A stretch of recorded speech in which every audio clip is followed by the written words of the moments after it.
ఢిల్లీలో ఎంపీల కోసం నిర్మించిన ఆధునిక బహుళ అంతస్తుల సముదాయాన్ని ప్రారంభించిన ప్రధాని మోదీ. భవనంలో 4 టవర్లకు కృష్ణా, గోదావరి, కోసి, హుగ్లీ నదుల పేర్లు నామకరణం చేశామని వెల్లడి.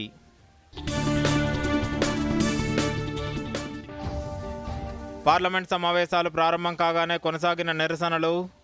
బీహార్ ఓటర్ల జాబితా సవరణపై చర్చ నిర్వహించాలని ప్రతిపక్షాల డిమాండ్. ఈ మధ్యాహ్నం 2 గంటల వరకు ఉభయ సభల వాయిదా.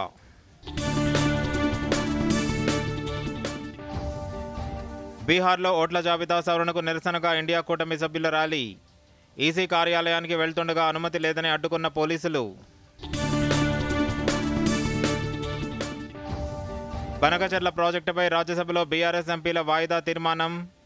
గోదావరి నదీ జలాల అంశంపై చర్చించాలని BRS floor leader KR Suresh Reddy వినతి.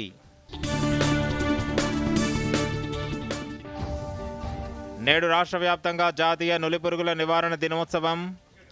19 ఏళ్లలోపు 96 లక్షల మంది విద్యార్థులకు ఆల్బెండజోల్ మాత్రలు.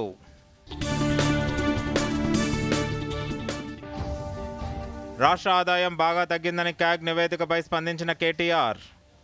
ఒక్క ప్రాజెక్టు, ఒక్క రోడ్డు కూడా నిర్మించకుండానే కాంగ్రెస్ ప్రభుత్వం రాష్ట్రంపై 20,000 కోట్ల అప్పు మోపిందని ఆరోపణ.